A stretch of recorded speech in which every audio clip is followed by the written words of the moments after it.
오늘 예수님이 우리 가운데 오셨다라는 말은 사실은 그 당시에는 더 충격적인 사건이겠죠.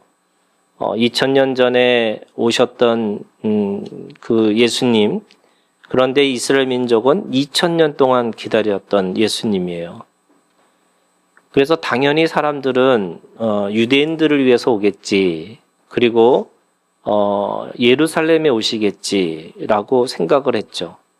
그리고 그것의 전문가인 대제사장과 서기관들은 너무나 잘할 수 있겠지라고 생각한 겁니다. 그런데 마태복음 2장에 우리가 읽은 이 말씀은 모든 것을 다 반전시킨 거예요. 거꾸로입니다. 처음 된 것이 나중되고 나중된 것이 처음 되듯이 예수님이 오셨을 때 경배를 했던 사람들은 이방인 동방 박사들이었어요. 그리고 예루살렘이라고 하는 하나님의 성전, 하나님의 영광과 하나님의 임재가 임하시는 그곳에, 그래서 모든 이스라엘 민족들은 반드시 예루살렘을 향해서 또는 예루살렘에 가서 하나님을 만날 수 있다라고 생각했는데, 그곳에 하나님이 오신 것이 아니라 베들레헴이라고 얘기합니다.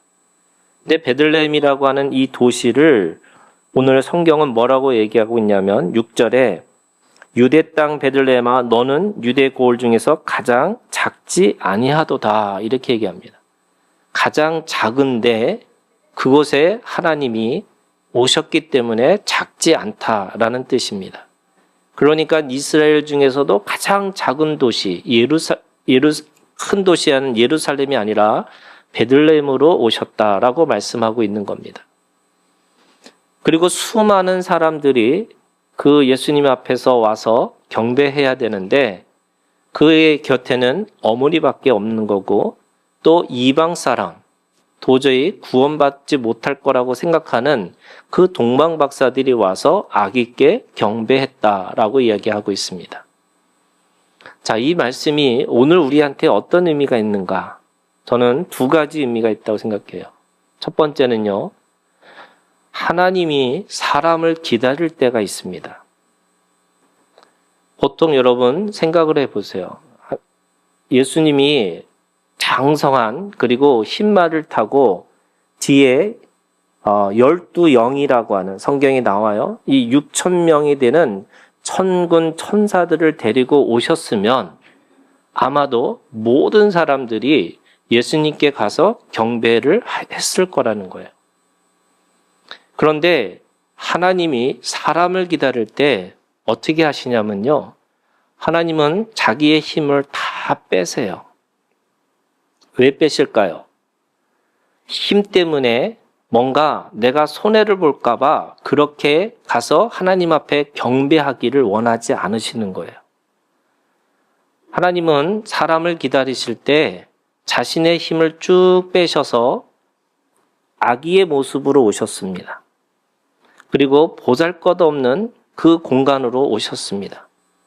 그래서 누구도 그분을 향해서 이분이 정말로 진리이시고 생명이시고 또 이분이 우리의 온전한 길이라고 하는 것을 고백할 수 없을 정도로 너무나 비참한 모습으로 우리 가운데 오시는 겁니다. 왜냐하면 하나님은 우리에게 인격적인 관계를 원하고 계시기 때문에 그런 겁니다. 그래서 하나님이 우리에게 원하시는 것이 뭐냐면 즉시 온전히 기쁘게라고 하는 자원하는 마음입니다. 그 자원하는 마음 앞에서 그것이 진리가 진리다워지는 거고 생명이 생명다워지는 것입니다. 만약에 모든 사람들에게 하나님을 믿지 않는 것을 벼락을 때린다면 여러분 누가 하나님을 안 믿겠습니까? 누구나 믿겠죠. 그런데 예수님이 오늘 우리 가운데 오시면서 장군의 모습으로 또는 왕의 모습으로 오신 것이 아니라 그분은 오늘 누구의 도움 없이는 하루도 살 수 없는 연약한 아기의 모습으로 오셨다는 겁니다. 그래서 누가 그분에게 가서 경배할 수 있냐면 온전한 진리를 추구하는 사람, 그것이 누구냐면 동방박사들이었어요. 자신의 것을 기꺼이 내어줬음에도 불구하고 기꺼이 자신의 것을 가지고 무릎을 꿇을 수 있을 정도의 그 진리를 향한 그 마음을 가지고 있는 사람들에게 주님은 오셨다고 말씀하시는 거예요.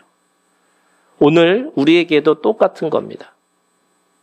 만약에 여러분 내가 죄를 짓고 또는 하나님을 믿지 않으면 모든 사람들에게 그때그때마다 심판이 내려진다면 여러분 하나님을 안 믿는 사람이 없겠죠. 그런데 오늘도 주님은 우리를 기다리고 계십니다. 어떻게 기다리시냐면 인격적인 관계를 하기를 원하세요. 그래서 나에게 아무런 도움이 없어도 나에게 아무런 이익이 없고 유익이 없다 할지라도 그분이 영원한 진리이시기 때문에 그 영원한 진리 앞에서 기꺼이 경배하고 그분을 찬양하는 마음을 가진 자에게 하나님은 그를 맞이하고 그를 하나님의 사람으로 초대하고 있는 겁니다. 그래서 하나님이 사람을 기다릴 때 하나님은 힘을 빼시고 인격적인 관계를 하기를 원하고 계시다고 말씀하시는 겁니다. 두 번째 여러분, 사람이 하나님을 기다릴 때 그것을 어떻게 기다릴 수 있을까? 똑같이 제사장과 이 서기관들도 하나님을 기다리고 있었습니다. 그럼에도 불구하고 그들은 아기 예수께 경배하지 못했습니다. 왜 그랬을까? 그들은 늘 성경을 읽고 하나님의 말씀을 가지고 살아갔음에도 불구하고 이 동방박사들에게 예수님이 어디서 태어났는지를 정확하게 베들레헴이라고 기록된 그 말씀을 알고도 그들은 그 베들레헴으로 가지 않았습니다. 사람이 하나님을 기다릴 때 어떻게 하느냐? 그때는 여러분 약속을 가지고 있는 사람이 그 약속을 가지고 있을 때마다 깨어 있어야 되는 거죠. 그래서 깨어서 이것이 정말로 진리인지 그 진리가 아닌지 그때마다 정확하게 선택하고 살아가는 겁니다. 그래서 선택한다는 게 뭐냐? 믿음이라는 거예요. 믿음이라는 것이 결국 내가 어떤 것을 추구하고 내가 어떤 모습을 가지고 살아야 되는지를 결정하는 겁니다. 이게 선택이라고 하는 거예요. 하나님은 오늘 우리에게 그 사람이 하나님을 기다릴 때 어떻게 하느냐? 내가 늘 깨어서 그 기회를 정확하게 잡아야 된다고 말씀하고 있습니다. 바로 지금이 바로 은혜 받을 때고 오늘 우리가 지금 이곳에서 구원 받을 때라고 하는 것을 내가 잡고 있어야 되는 거죠. 안 그러면 우리도 막연하게 그냥 주님이 오실 거야. 또는 여러분 죽어서 천국 가는 게 아니고 오늘 내가 이곳에서 천국을 경험하지 않으면 결코 여러분 예수님을 경배하지 못했던 그 대제사장과 서기관들처럼 오늘 우리도 똑같이 진리를 외면하고 생명을 외면하고 공의와 정의를 외면하고 살 수밖에 없다. 오늘 우리가 주님 안에서 늘 깨어 있는 자로 살아가는 우리가 되기를 주님의 이름으로 축원합니다. 오늘 우리에게 주신 말씀 가지고 잠깐 우리가 결단의 기도를 드리기를 원합니다. 잠깐 기도하겠습니다.